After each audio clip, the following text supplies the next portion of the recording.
Hello student, आप देख रहे हैं सतीश स्टडी पॉइंट। आज सतीश स्टडी पॉइंट में हम लोग रियल नंबर का वास्तविक संख्या का पार्ट 3 वीडियो लेकर आए हैं। तो पार्ट 3 वीडियो में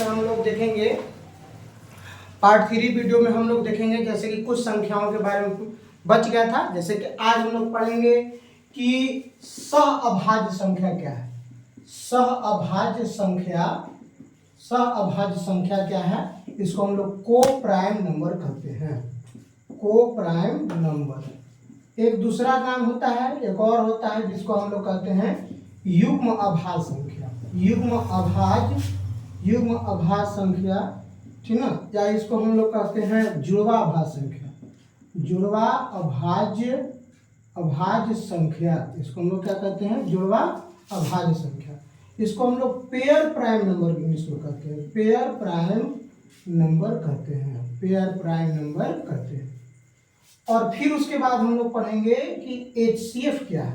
हिंदी HCF किसे कहते हैं, है ना। HCF किसे, जैसे कि HCF का फुल फॉर्म होता है हाईएस्ट कॉमन फैक्टर।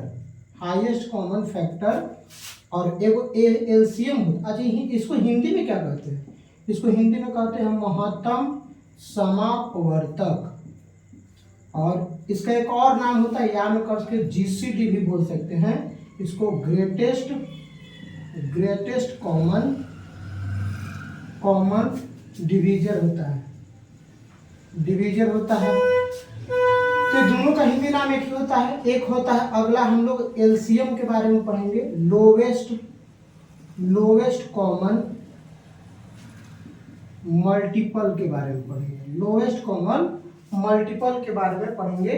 फिर उसके बाद LCM को हम लोग हिंदी में लघुत्तम समापवर्तक कहते हैं। लघुत्तम समापवर्तक कहते हैं। क्या कहते हैं, लघुत्तम समापवर्तक। फिर उसके बारे में हम लोग पढ़ेंगे यूक्लिड विभाजन एल्गोरिथ्म के बारे में पढ़ेंगे। फिर आगे पढ़ेंगे हम लोग अंकगणित की आधारभूत प्रमेयिका के बारे में पढ़ेंगे। इन सब चीजों के बारे में आज हम लोग इतना सारी चीजों के बारे में जानेंगे। तो सबसे पहला क्या है, तो सहअभाज्य संख्या, और फिर है युग्म अभाज्य संख्या, फिर है HCF, LCM, फिर है यूक्लिड विभाजन एल्गोरिथम, फिर अंकगणित की आधारभूत प्रमेयिका। तो आज हम लोग 6 पॉइंटों के बारे में हम लोग जानने का प्रयास करेंगे। तो आइए हम लोग सबसे पहला पॉइंट सहअभाज्य संख्या के बारे में हम लोग जानते हैं कि सहअभाज्य संख्या क्या होता है।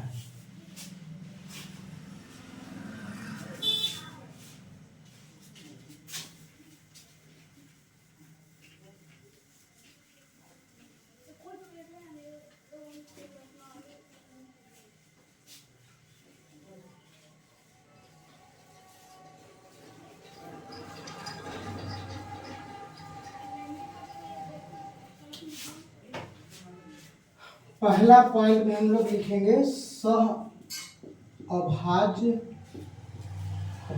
संख्या क्या होता है। तो सहअभाज्य संख्या को हम लोग कहते हैं को प्राइम नंबर। तो लिखेंगे कि वैसी दो या दो से अधिक संख्याएं जिनका HCF एक होता है, उसे सहअभाज्य संख्या कहते हैं। उसे सहअभाज्य संख्या कहते हैं। उसे क्या कहते हैं, सहअभाज्य संख्या कहते हैं। सहअभाज्य से जैसे कि संख्या कौन कौन हो सकता है, जैसे कि 3 और 5 की हम अगर बात करते हैं तो इसका HCF निकालिए, तो इसका HCF हमारा 1 आता है। अतः यह क्या है, सहअभाज्य संख्या है। अगर हमको ऐसे बोल दिया जाए 9 और 13, तो 9 और 13 का एचसीएफ कितना होता है? 1 होता है। इसलिए क्या है? सह अभाज्य संख्या, सह अभाज्य संख्या। अगर आप लोग से ऐसे बोल दिया जाए कि 2 और 10 का, और 2 और 10 का एचसीएफ कितना होता है? 2 होता है। लेकिन ये भी एक ही वो संख्या है, लेकिन यहाँ पर ही एक वो संख्या का मतलब हमसे इससे नहीं पता होता है, एक होना चाहिए। अगर ये 2 आ गया तो सह अभाज्य संख्या, सह अभाज्य संख्या नहीं है, ठीक ना। सिर्फ हमारा एचसीएफ 1 आना चाहिए। अगर 1 आएगा, ONE 1 माने 1, उला अगर 1 आएगा तो ही हम कहेंगे कि सहअभाज्य संख्या है, अथवा कोई भी संख्या है तो हम लोग कहेंगे कि सहअभाज्य संख्या नहीं है। अगला पॉइंट है युग्म अभाज्य संख्या। क्या है? युग्म अभाज्य संख्या। हम लोग एचसीएफ के बारे में हम लोग आगे जानेंगे कि एचसीएफ के बारे में क्या क्या होता है। युग्म अभाज्य संख्या को हम लोग पेयर प्राइम नंबर कहते हैं, पेयर प्राइम नंबर। वैसी दो अभाज्य संख्याएं, वैसी दो अभाज्य संख्याएं जिनके बीच का अंतर दो हो तो उसे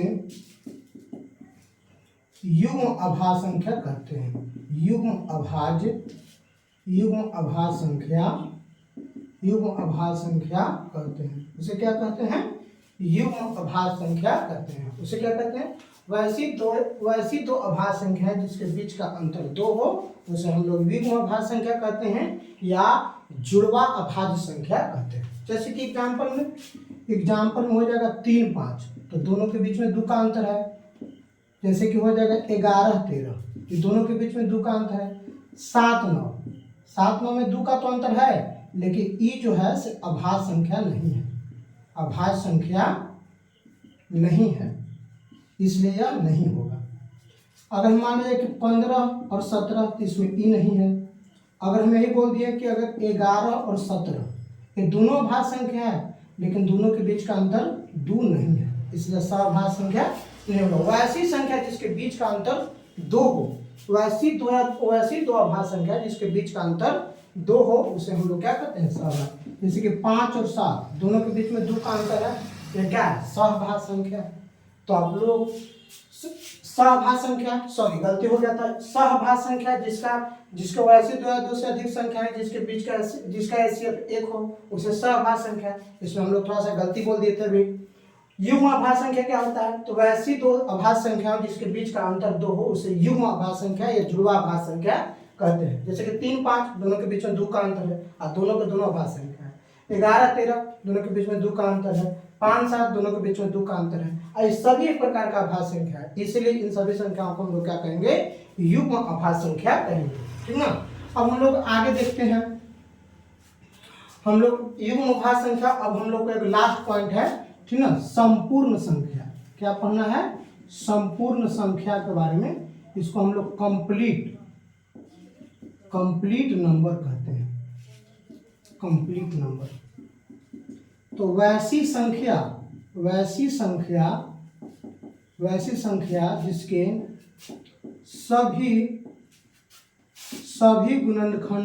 जिसके सभी गुणनखंडों का योग संख्या का दुगना हो तो उसे संपूर्ण संख्या कहते हैं। उसे संपूर्ण संख्या कहते हैं।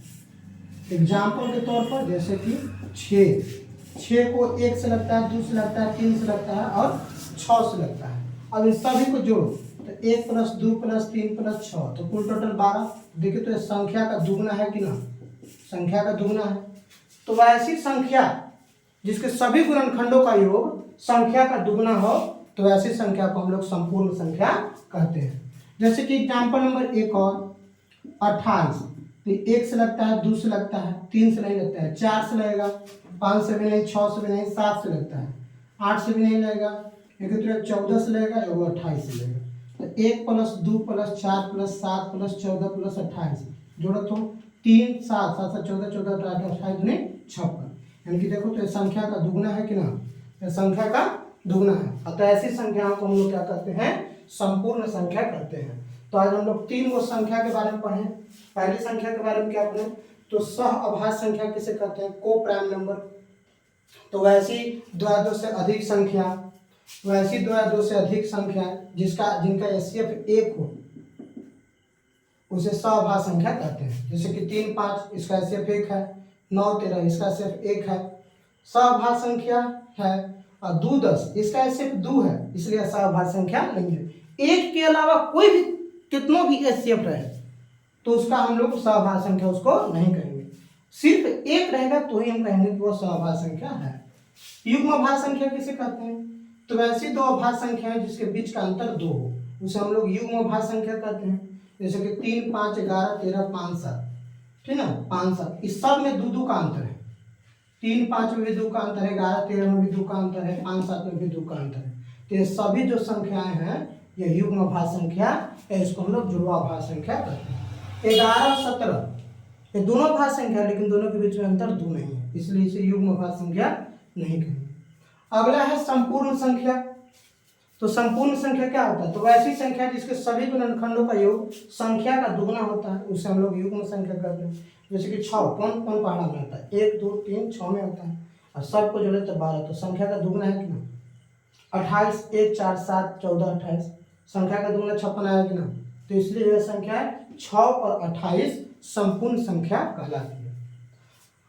संख्या हम लोग पढ़ लिए। जैसे कि भी और संख्या है, आप लोग को सम्मिश्र संख्या के बारे में भी पढ़ना है, ठीक है ना। सम्मिश्र संख्या को इमेजिनरी नंबर भी कहते हैं।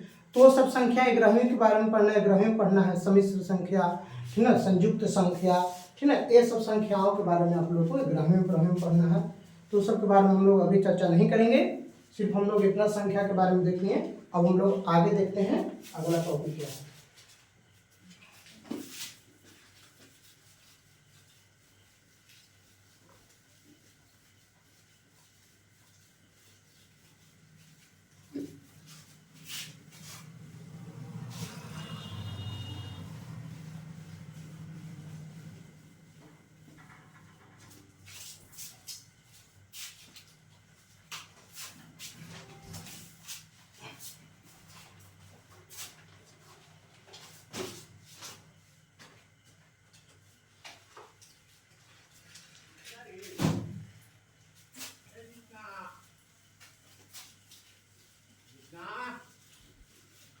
कि इसमें क्या होता है अगली संख्या के बारे में। तो अगली संख्या के बारे में हम लोग देखेंगे। तो सबसे पहले हम लोग यूक्लिड विभाजन एल्गोरिथम के बारे में देखेंगे। सबसे पहला पॉइंट मेरा क्या है, यूक्लिड विभाजन एल्गोरिथम। यूक्लिड विभाजन यूक्लिड विभाजन एल्गोरिथम। यूक्लिड विभाजन एल्गोरिथम क्या होता है, तो यूक्लिड विभाजन एल्गोरिथम क्या होता है, यूक्लिड विभाजन एल्गोरिथम क्या होता है। तो दो धनात्मक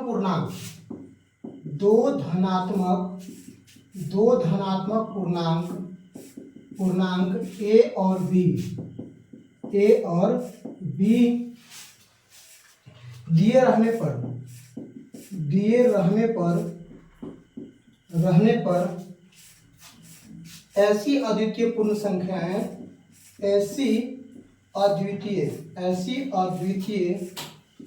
अद्वितीय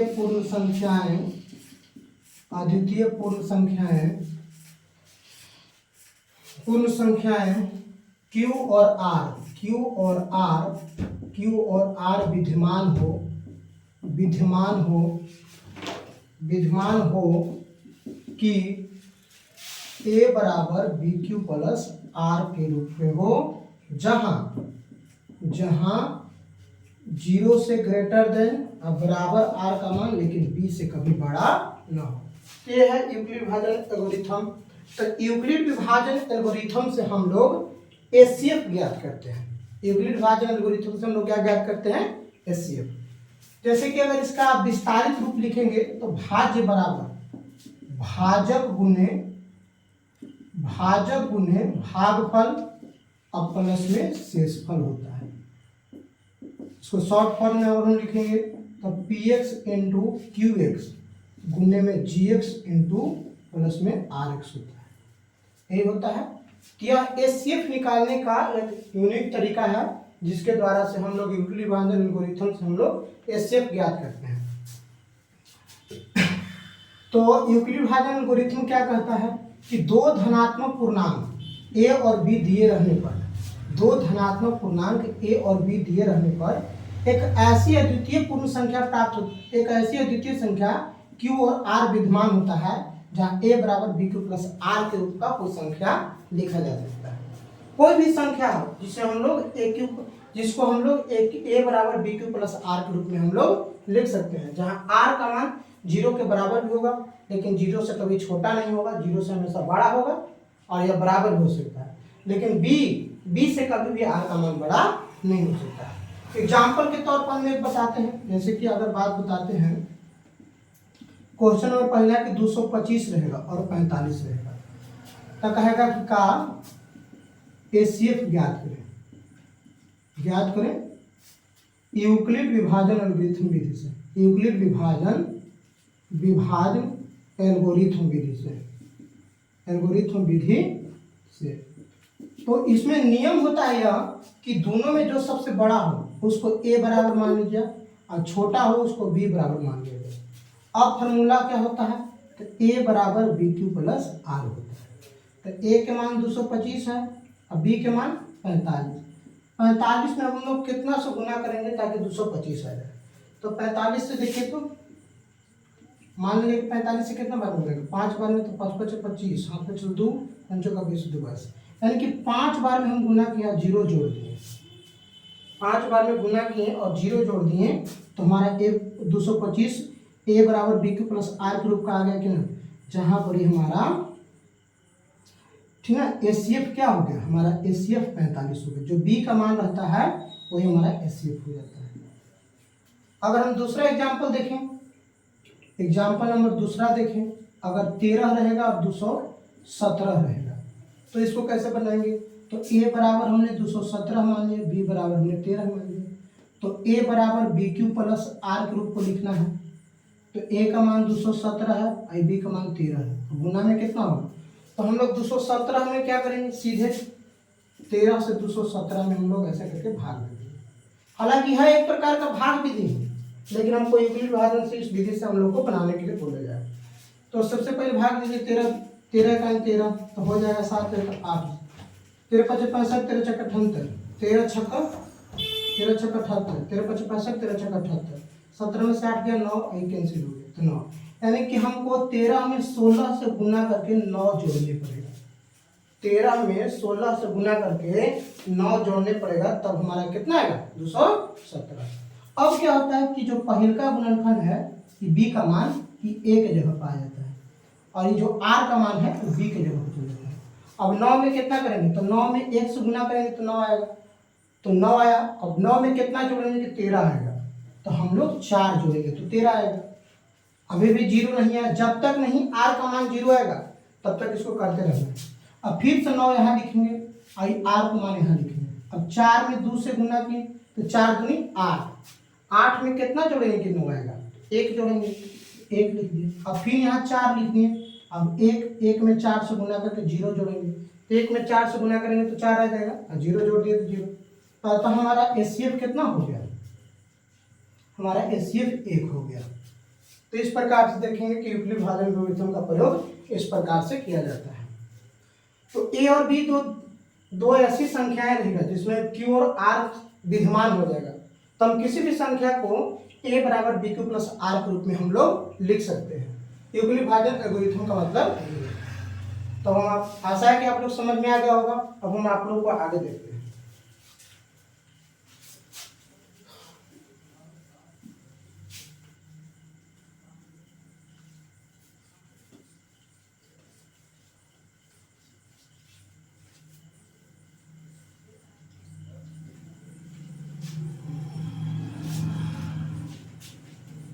यूक्लिड विभाजन एल्गोरिथम से संबंधित बहुत से ऐसे क्वेश्चन हैं तो हम अगला वीडियो में आप लोग को इसी से संबंधित क्वेश्चंस खाली बताएंगे। अभी हम आप लोग को सिर्फ थ्योरी कंप्लीट करवा दे रहे हैं। फिर अगला क्या है,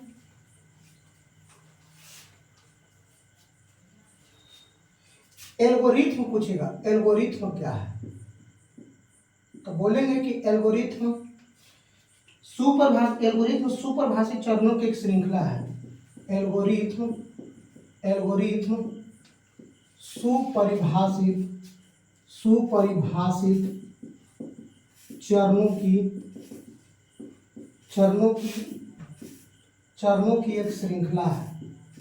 एक श्रृंखला है जो एक विशेष प्रकार के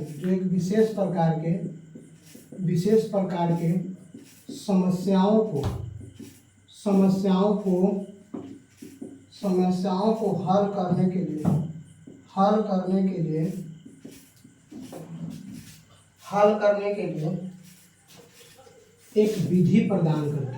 एक विधि प्रदान करती है। एल्गोरिथम क्या है, तो एल्गोरिथम सुपरिभाषित चरणों की एक श्रृंखला है जो एक विशेष प्रकार की समस्याओं को हल करने की एक विधि प्रदान करती है। ये बात याद रखिएगा। फिर उसके बाद है एल्गोरिथम शब्द की उत्पत्ति। एल्गोरिथम शब्द की उत्पत्ति 9वीं शताब्दी में एक फारसी गणितज्ञ, 9वीं शताब्दी में एक फारसी गणितज्ञ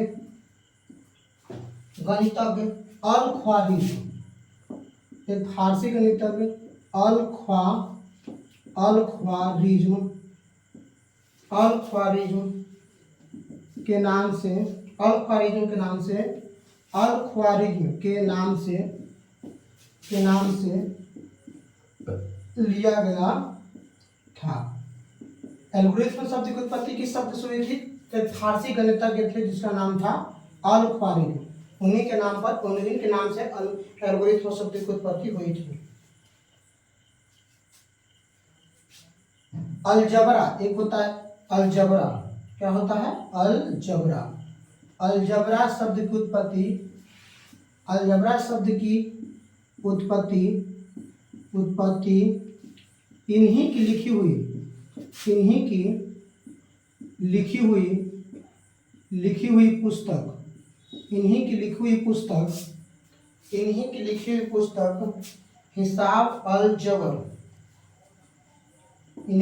पुस्तक हिसाब अल जबर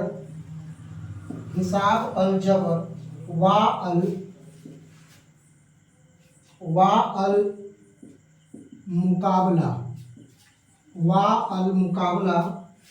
मुकाबला से ली गई है।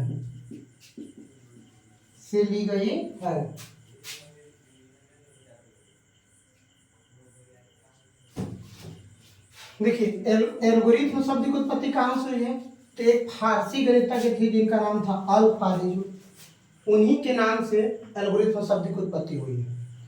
अलजबरा शब्द की उत्पत्ति कहाँ हुई, तो अल-ख्वारिज्म के द्वारा एक पुस्तक लिखा गया था जिसका नाम था हिसाब अल जबर व अल मुकाबला। एक पुस्तक का नाम है हिसाब अल जबर व अल मुकाबला। इन्हीं के पुस्तक में सबसे पहला बार अलजबरा शब्द की उत्पत्ति हुई थी। तो इतना बातें हम लोग समझ में आ गया। अब हम लोग देखेंगे परमेयिका क्या है। आगे हम लोग देखेंगे कि परमेयिका क्या है। तो परमेयिका क्या है, देखिए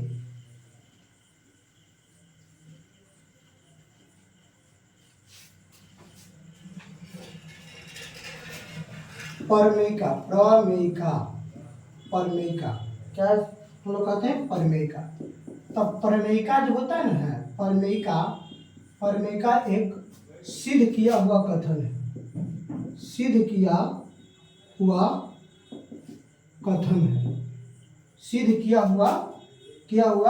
है, जो अन्य कथन को सिद्ध करने में प्रयोग किया जाता है, सिद्ध करने में प्रयोग किया जाता है। प्रमेयका क्या है? तो प्रमेयका एक सिद्ध किया हुआ कथन है जो अन्य प्रकार के कथनों को सिद्ध करने में प्रयोग किया जाता है। बस एक प्रकार का डिफिनेशन के रूप में है और कुछ भी नहीं। आगे हम लोग देखेंगे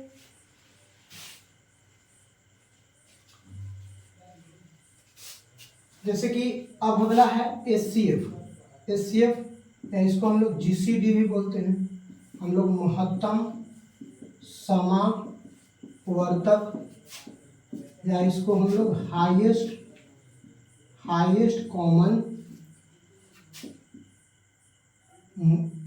कॉमन फैक्टर बोलते हैं, या इसको GREATEST ग्रेटेस्ट कॉमन डिवीजर बोलते हैं। ये दो बात बोलते हैं। तो महत्तम समापवर्तक वह बड़ी से बड़ी संख्या है जो दी गई दो या दो से अधिक संख्याओं को विभाजित करती है। उसे हम लोग क्या कहते हैं? तो वह विभाजित करती है, तो वह संख्या को हम वह विधि महत्तम समापवर्तक कहलाता है। जैसे कि महत्तम समापवर्तक दो या दो से अधिक संख्या है, जैसे कि अगर दिया रहेगा 5, 6, 8, 12, 16 और 20 ऐसा दिया रहेगा, तो इसका एचसीएफ निकालेंगे। तो इसका एचसीएफ निकालिए, तो एचसीएफ निकालेंगे तो क्या होगा? जैसे कि मान लीजिए कि हम ज़्यादा नहीं लेकर चलते हैं, बस इतने 3 एग्जाम्पल है फर्स्ट। हालांकि ज़्यादा भी लेकर चल सकते थे। तो हम 8 से सबसे पहले 12 में लगाएं तो 1 9 8, 4 बचा, फिर 4 से 8 में लगाएं, 2 बार में 8 लगा, अभी 4। एचसीएफ इसका कितना है? 4। अभी 4 है, अभी 20 को बाकी 4 में 20 से लगाएं तो 5 बार में 20 कट गया। यानी कि 4 एक ऐसी संख्या है जो 4 से छोटा कोई भी संख्या हो उससे कभी भी ये तीनों एक साथ नहीं कटेगा। यानी कि 4 सबसे बड़ी संख्या है जो तीनों को एक साथ काट सकता है, उससे ज़्यादा नहीं काट सकता है। ठीक ना?